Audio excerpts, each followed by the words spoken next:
Hello and welcome to the Seattle interview series number 20, episode 76 of the Circling Seattle Sports podcast. Today I'm with Tyvis Powell, Ohio State University alum, CFP national champion, 5-year NFL veteran.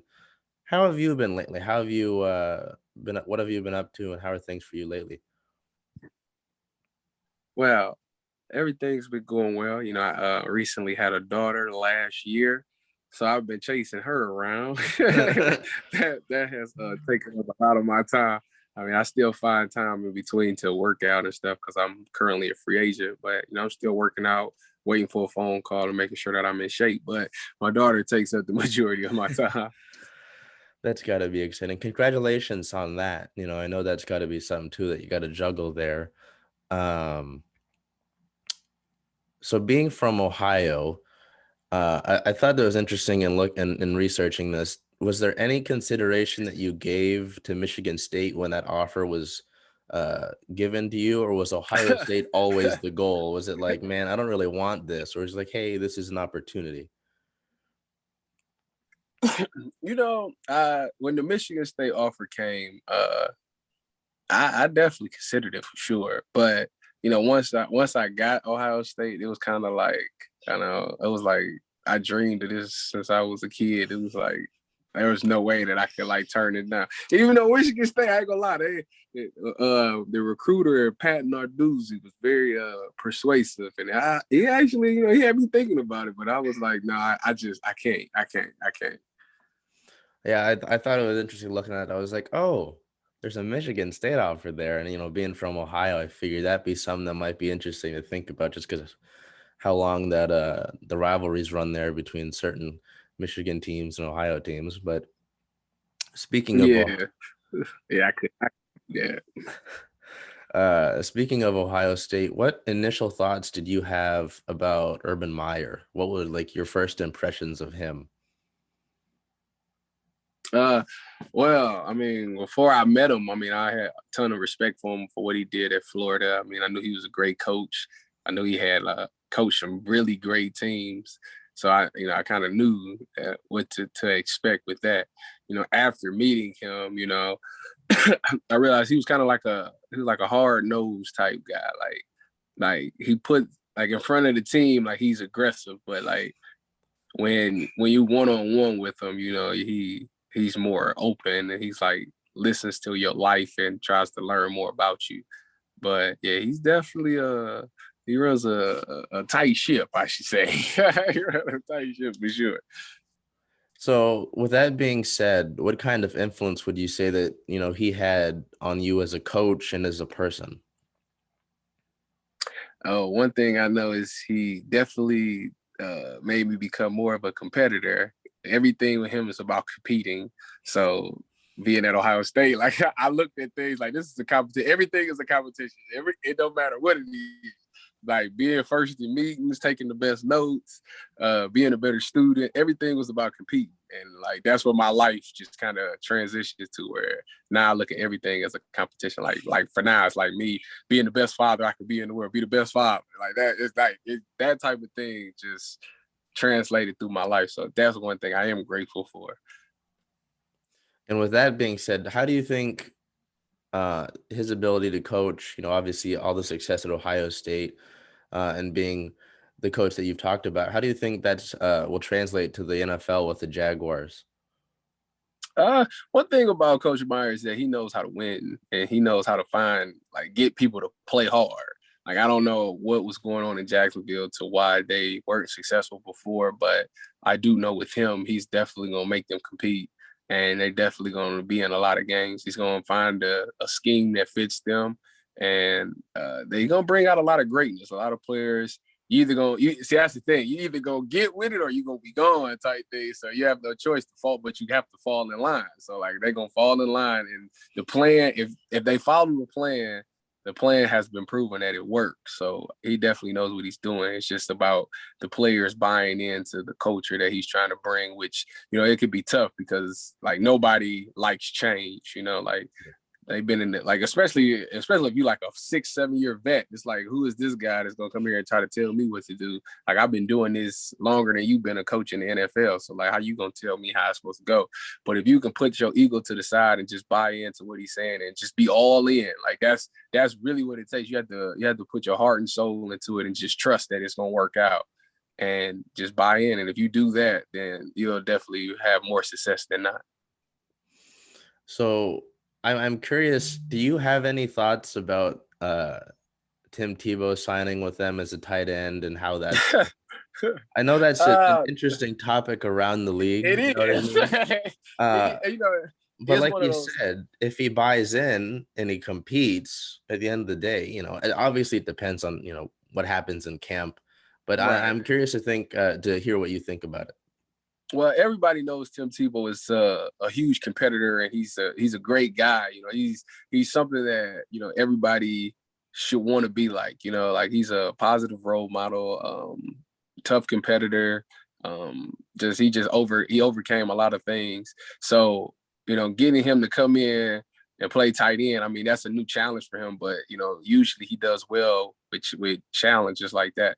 And I feel like if he comes in, like a lot of people feel that he's not deserving of it. It's more free agents out here who's played tight end all their careers and stuff like that may be more deserving of it. Well, I mean, honestly, if they do decide to sign him, I mean, I understand where the players, like the free agent players as tight ends, I see where they're coming from. I get that 100%.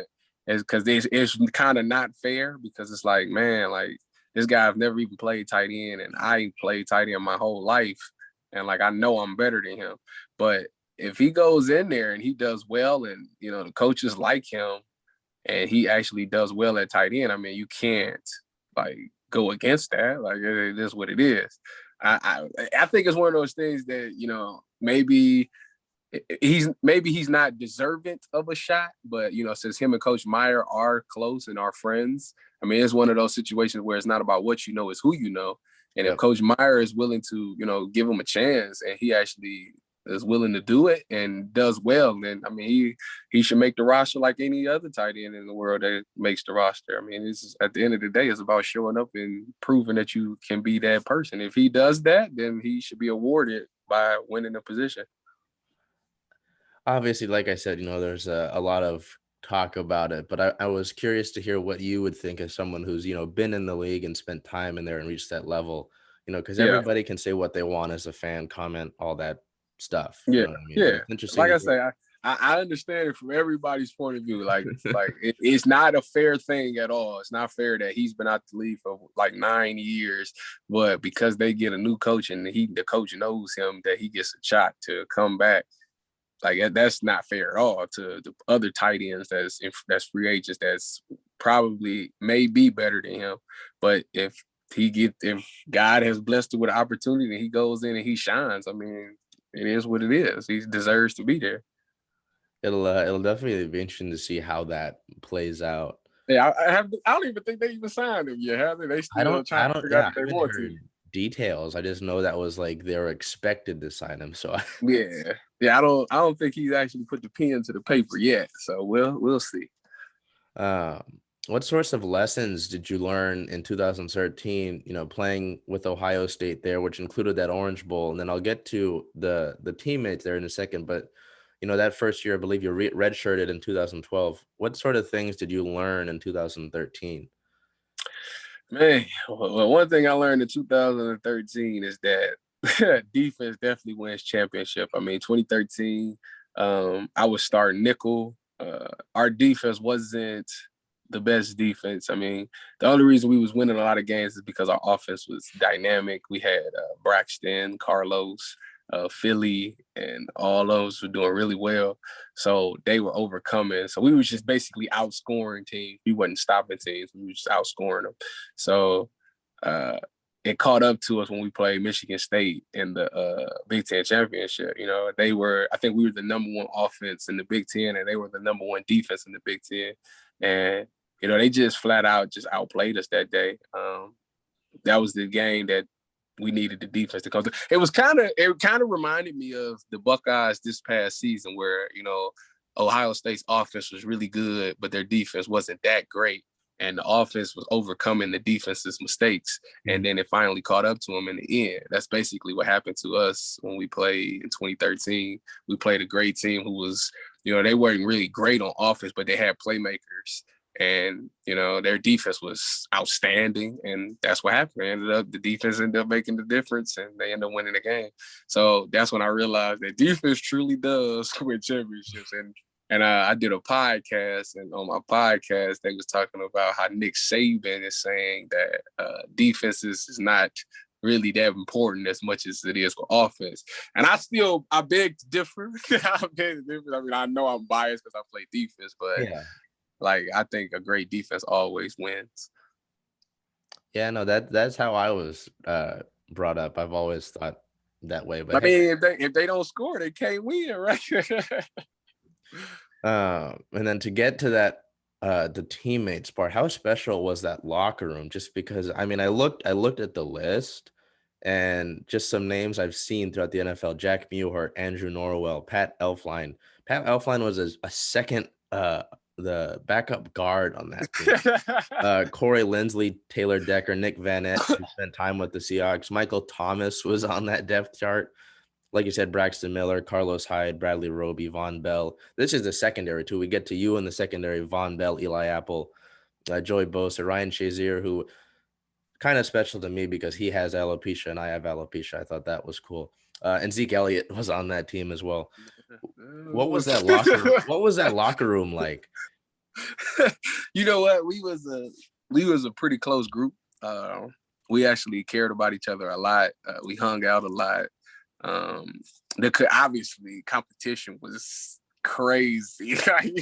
That was the good thing about having that type of talent, is that you can never get caught slacking. Like, you can't come to practice and think, I don't feel like going today. Because if you feel like that, you're going to get embarrassed that day. And then somebody else, whoever your backup is, probably is either as good as you or could be better than you. So you could potentially lose your spot. So it was a constant grind, and ultimately everybody got better because of it. Yeah, I looked at the depth chart and just the roster. I was like, this. There were a lot of people it's playing crazy, backup man. spots, and then going to 2015. What was your experience like in that college football playoff championship game win against Oregon? Obviously one defensive MVP there, with a game high 9 tackles. What do you remember from that night? Whether it was just the game or the experience as a whole. The thing that I remember the most is that we had tremendous leadership. Our seniors that year, our defensive seniors, I should say, was Michael Bennett, our defensive tackle, Curtis Grant, our starting middle linebacker, and then Duran Grant, he was our starting corner. And just their leadership, that whole, from the time we lost to Virginia Tech moving forward, man, that was some of the best leadership ever. It was it just was so inspiring. I remember Curtis gave this inspiring speech, before the game, and it just kind of gave me chills. And I remember telling myself that it's not about me. This game is not about me at all. I don't really care what happens to me. I just want to do whatever it takes to help my team win, no matter what that may be. It may be, I don't know, putting my feet on goal line, running down and going up against a running back in the whole one-on-one on the goal line by myself like that. If that's what it takes to win this game, then that's what I'm gonna do. And I remember that the only reason I felt like that is because I had so much respect for my teammates, and I truly cared and loved them. It was to the point where I would step in front of them and take a bullet for them if need be. And I haven't had that feeling in when I've been playing football for a long time, and I feel like that was one of the rare moments that I ever felt like that. And it turns out that was the formula and the recipe that you need to succeed in college to win a national championship, is that you got to be willing to be selfless and do whatever it takes to help your team win. And that game was the number one time I felt like I actually put everything and gave everything I had in me to make sure that my team would win. I remember personally being happy about that game just because Oregon lost. And I was like, hey, that's fine with me being a Husky over here. Wasn't too happy about the Rose Bowl a few years ago, but Yeah. that was a really good team too. I can't complain about that. So I want to transition to the NFL here. Do you remember your combine experience in a positive or negative light? Because I know I spoke with Miles Gaskin for my first interview here, and he said that was not the best time for him just because of how things went and how much of a whirlwind, I guess, that was. How do you remember your Yeah. NFL combine experience, whether it was The positive? combine was, it's a grind, I mean, obviously as a kid, you growing up as a football fan, you look at it every year like, man, I hope one day that I can get there to the combine. I promise you, when you get to the combine, number one thought is, man, I can't wait for this combine to be over. Because it's definitely a mental grind those first few nights. You don't get a lot of sleep. You got meetings, you got to do weigh-ins and all type of stuff. It's a lot. But I remember finally getting to the last day, the fourth day, the day we did drills. And I just thought to myself, like, you know what? I don't want to get here and not do what I know I'm capable of doing. I want to make sure that I have a good showing. And I'm like, at this point, Tyvis, man, you've been playing this game for so long, and you put in all this hard work and dedication, like training, even like my combine training. I remember I never missed a day. Like, that was my thing. Anytime we had a weight session or something like that, like either way it was drills or whatever, I made sure that I was there. I remember I went to the Senior Bowl prior to going to the combine. And when I came back, they was like, Tyvis, just take a couple of days off. You just did the Senior Bowl, take some days off. I got off the plane and I remember going right to the next weight room session. And they was looking at me like, Tyvis, what are you doing here? Like, Tyvis, don't do that. Like, you need your body needs a break. And I'm just like, I just lift light, but I just can't like not go. Yeah. And I remember after just sitting in my little room at the combine, thinking to myself, like reflecting back on all that, like, man, I put in all this work. It would be a shame for me not to go out there and perform the way I know I can. And sometimes, that's where nerves come in at. It's like, man, I could have done this better. I wish I would have spent more time doing this. Well, I didn't have none of that. So it was like I did everything I know I should have been doing.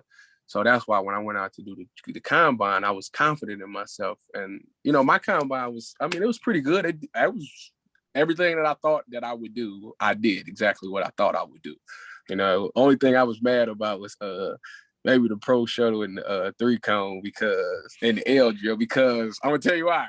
They set me up. See, I didn't know that they was gonna make me do it after we did all the position drills. So I was kind of gassed.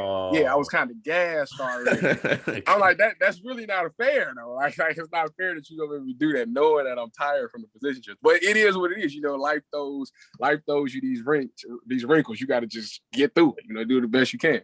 So I hopped the hurdle. Like I said, my times wasn't great, but they wasn't that far off of what they should be. So I was kind of content with it. God. Do you think that sometimes people, whether it's media or even teams, sometimes might take some of those drills too seriously or too much into account just because? Yes, 100%. The only thing that they should take into account is the position drills. Any of that other stuff, I don't think it really matters, because it's not like you're gonna be doing that in football. Like you're never ever gonna run a 40-yard dash straight line with nobody on you and think you're just gonna run down, boom. It's not gonna happen. You're gonna have to weave at some point or something. So that's false. Like broad jumping, you're not about to broad jump over a whole line or something like that. Like it's not. What's the point? So yeah, a lot of those drills don't make sense to me. But I guess it just shows athleticism. I guess I don't know. It is what it is. Like I said, the only drills that matter to me is position drills. Because if you go do an NFL workout for teams, some teams don't even put you through no combine drill. You just do straight position drills because they want to see how you move, which is important. Yeah, I always, see someone takes into a sock, oh, this guy's 3-cone was not that good. I'm like, does it really matter? He played. That's what I'm saying. Like, what is that? And like you're saying with the 40, even that, and then I mean, there's no pads. You run in pads when you play in the game. So Exactly. Yeah. So like that 40 thing is like it's nice to say like, yeah, I ran this time and I ran this fast time, but like that it doesn't matter. Like it's so many fast receivers in the NFL, but if they being checked by a veteran cornerback that knows what he's doing, they're never even going to reach that 4.3 or that 4.2 because the guy's going to be on top of the route the whole time. It's going to stop them from running that fast. So it's like it doesn't matter. what sort of emotion did you feel when you got the call from Seattle to join them as an undrafted free agent? And what do you remember from that call? Because I know obviously that's not the route that people want to go, and that's something that's difficult. But what do you remember from getting that call and how it went? I remember talking to Coach. I want to say it was Coach Dre, who was the DB coach. He was like, he's like, I want you now. You gotta come. We're gonna do some great things here. I'm gonna make you great. Blah blah blah, all that. And I just remember like it just sounded so sincere. And I know deep down he wanted to draft me. Like, but they didn't. I don't think they drafted any DBs that year. So that was kind of the thing that I looked at and was like, okay, they didn't. If they would have drafted a DB like a safety or something like that, then I wouldn't have respected it as much. But the fact that they didn't draft no DBs that year, it was kind of like maybe. I mean, obviously they had the LOB, so it was like they didn't need to at the time. So I'm like, I respect that. I can go in there and grind it out and still learn from some of the best to ever play this game. So that was how that conversation went. And I mean, I just felt good. I knew my future would be bright because worst case scenario, if I don't make the team, I'm learning from the best in the game, and that's gonna help me become successful wherever I go. So that's how that conversation went. What do you remember from your time, with the organization, and whether it's being with the team as a whole or from the fans and the what Seattle is? Man, What do you remember? that organization was great. It was like, okay, so me being from Ohio, my obviously that's a long way, Yeah. but I remember being out there and being so comfortable that I never felt like home was that far away. Like I felt at home there, if that makes sense. I remember just the energy that they had. It was like, man, I can't wait to get up and go to practice. Like I was excited to get in that building to be around everybody because they was just so fun, and it's just like we grinded for sure, but it was like so fun to do it and just to be around the people there. It was just great people. The people in the front office was great. They were honest with us. It was the perfect place for me to be. Like I truly love my time in Seattle. So that's what I remember about being in Seattle. So I know you talked about Coach Urban Meyer being a competitive guy and competing. Yes. What were your thoughts on Pete Carroll there, and how what were your first impressions there? And I know that I've seen some people be critical of him because obviously when Richard Sherman left, a couple of guys left, like Earl Thomas, or was like, oh, this guy, the old compete thing gets old. Do you have any thoughts on that, as well as your first impressions of Coach Carroll? Well, I'll tell you what, Coach Carroll was he was all right. So him and Urban kind of had the exact same values. Like it was compete, play hard, and stuff like that. But the difference is that Urban Meyer has some fun to him. Like he'll let you have fun at times. But with Coach Carroll, it's like you can be free to be who you are. Like if you want to have fun with it, that's cool. Like because he has fun with it. I don't even think I remember a time Coach Carroll was even like worried. Like he always he always walked around with chewing that gum, man. And it's just like he was always positive. Like I know we're gonna come back and win, no matter what the score is. He's like, "Oh, we good. We're gonna come back and win," type thing. And I used to be like, "Man, this man is crazy." Like I don't know how he feel like that's about to happen, and then it ended up happening. It just be like, "I told you so." But I used to just be laughing. Then the thing about him is that like he used to sit next to me in meetings. And like me and him was talking during meetings, and he's just a funny man. Like dude, dude, hilarious. As far as like letting like Sherm and Earl go, I mean, I understand like what he thought, like because they have a system, and a scheme in Seattle, and sometimes they think sometimes organizations think like the scheme is bigger than the player. Like, we could just plug in somebody here. Like if we can just plug, this scheme is so good that we can find somebody to plug in right here, and we don't have to pay them all that money that we would have to pay like the Earls and the Sherms of the world, and they can still get the job done because it's not that hard of a scheme to learn. But what I think they starting to find out is that the players do kind of matter. The scheme is great, but you still need to have that great player to be in that scheme as well. So I think it's one of those things that, they tried it and they see that it's really not what they thought it would be, and it's kind of biting them a little bit. But they figuring it out. They getting it back now. I mean, they're not.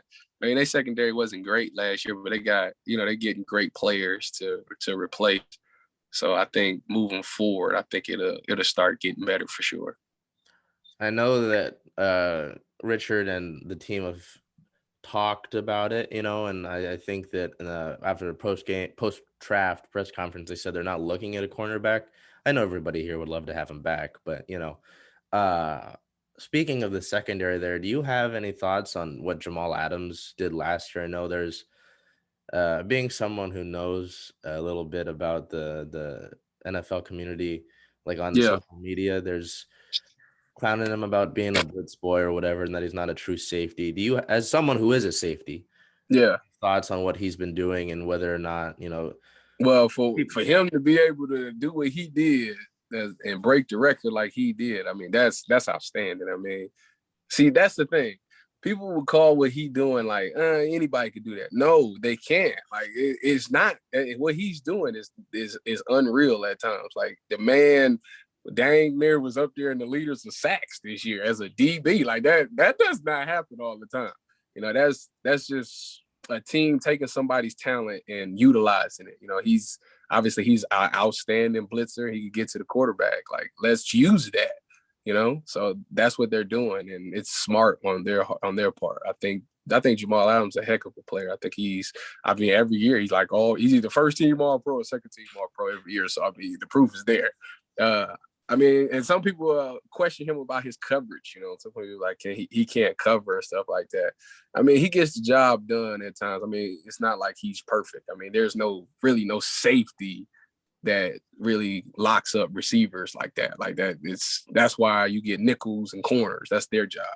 Safeties, your job is to, depending on what safety you are, you either the last line of defense playing the middle of the field roaming, or you're like a linebacker in the box that can buzz and can move really well. And Jamal Adams is more of a quote unquote linebacker type safety where, he covers well in zones and he's a blitzer. I mean, they're utilizing him right. I hope that answers your question. I know that's a lot. I think that answers your question. Well, like I spoke about with a couple of things earlier, it's important for me to hear, from someone who's been in those shoes and been in those facilities, as opposed to some kid on Instagram was calling him Blitz Boy. You know what I mean? Yeah. Like I say, people always tend to they nitpick, and that's the problem with sports nowadays. Like they nitpick everybody. Like for example, LeBron James is one of the greatest to ever do it, but they nitpicking. It's like he can't do this. Well, why don't you appreciate him for what he can do and not try to worry about what he can't do? Like he's great at something. He's utilizing his greatness for that. Like Jamal Adams is a great blitzer. He's a great football player. He's very energetic. I'm pretty sure he's a great leader. Like let's just appreciate those things instead of worrying about what he can't do. I'm pretty sure he knows the things that he can't do. And if the team knows what he can't do, they won't put him in a situation so he like causes them a game or something like that.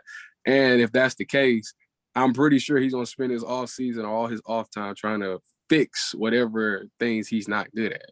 That's what pros do. You work on the things that you're weak at. And I'm pretty sure he's going to come out this year and he's going to prove people wrong.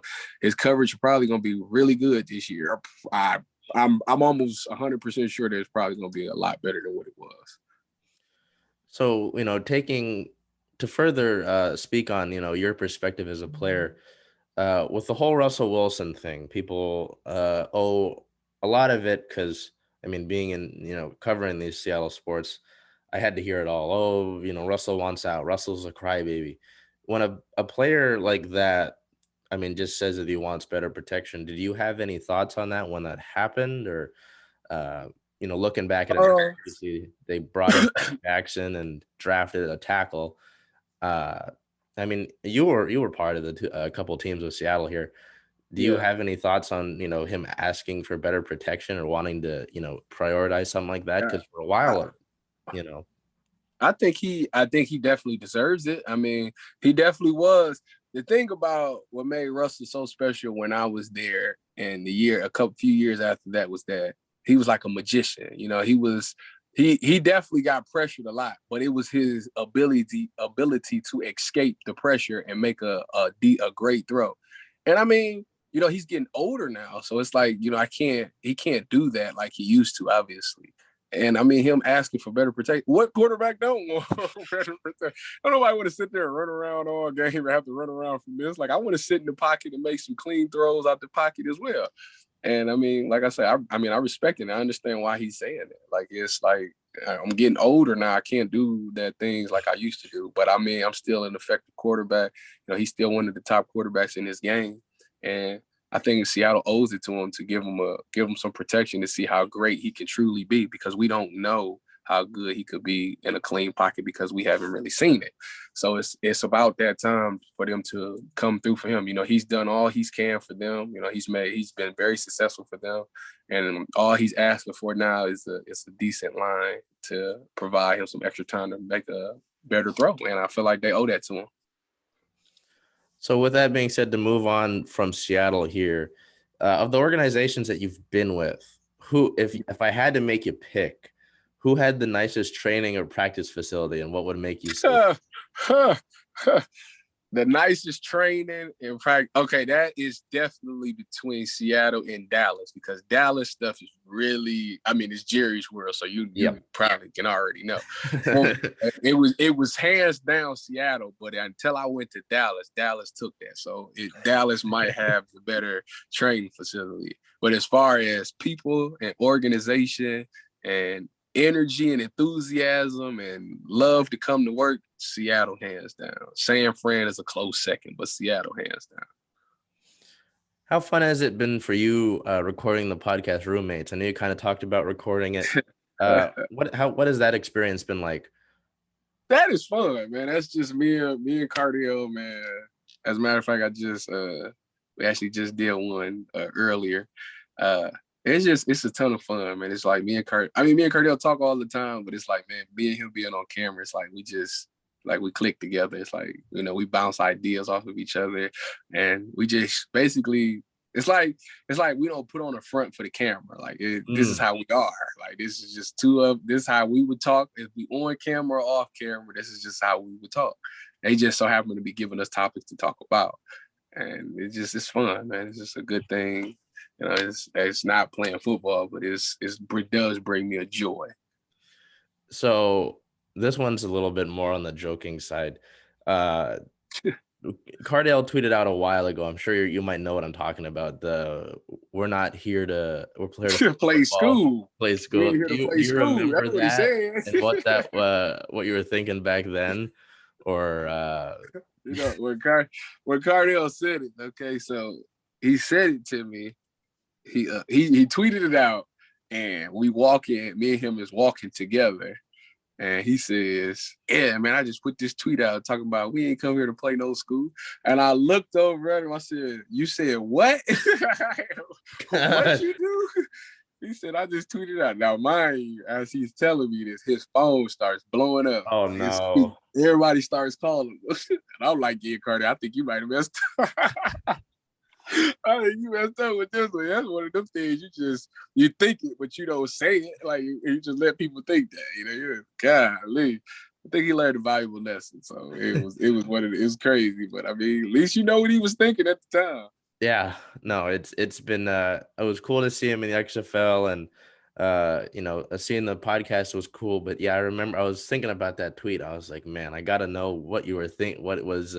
Yeah, he was like crazy. At the time. I said, definitely, you crazy, bro. You might have messed up on this. So what are your thoughts as a player on the NFL switching to the 17-game schedule? How do you feel about that? How do you feel about the extra game there? at first, I thought about it. I was thinking to myself, obviously nobody wants to do that, unless, they needed an extra bye week, But then I realized that, okay, they took a preseason game out and then they just basically put it at the end.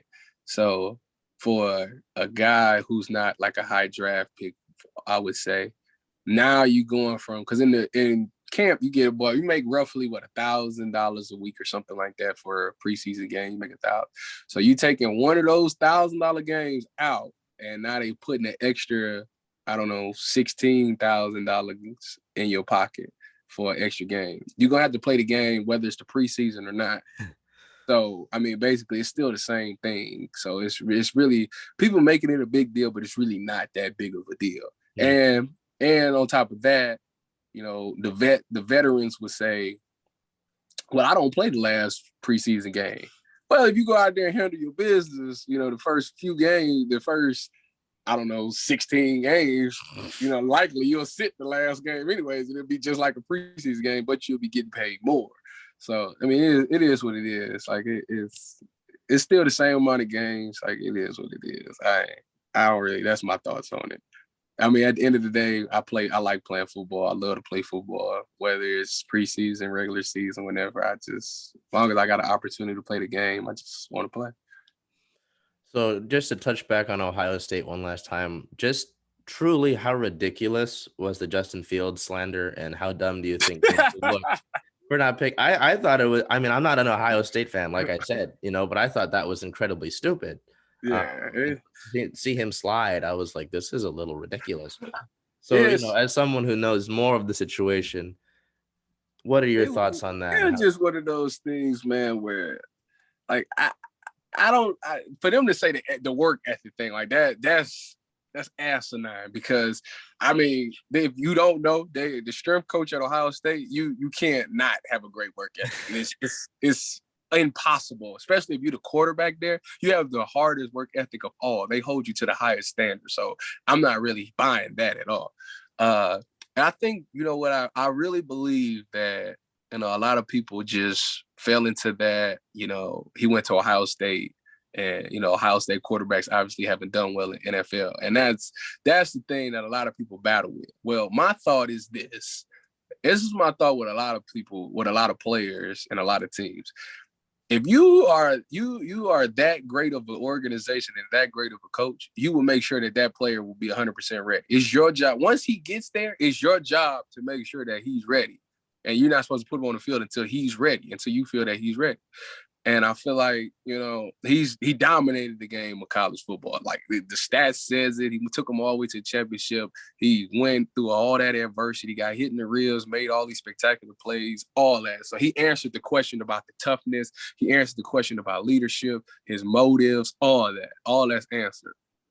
Obviously, he can make all the throws. I mean, he had games where he had more touchdowns than incompletions in a game. Like, that's unheard of. Like, now that he's in your organization, it's up to you. Like, it's your job to make sure that he turns out to be what you expect him to be. And if he doesn't, then that's your fault. Like, I don't know why it's simple as that. I don't know why you try to blame it on other things. And, oh yeah, Ohio State quarterbacks haven't done well. Well, this is your chance to change that. You can be that.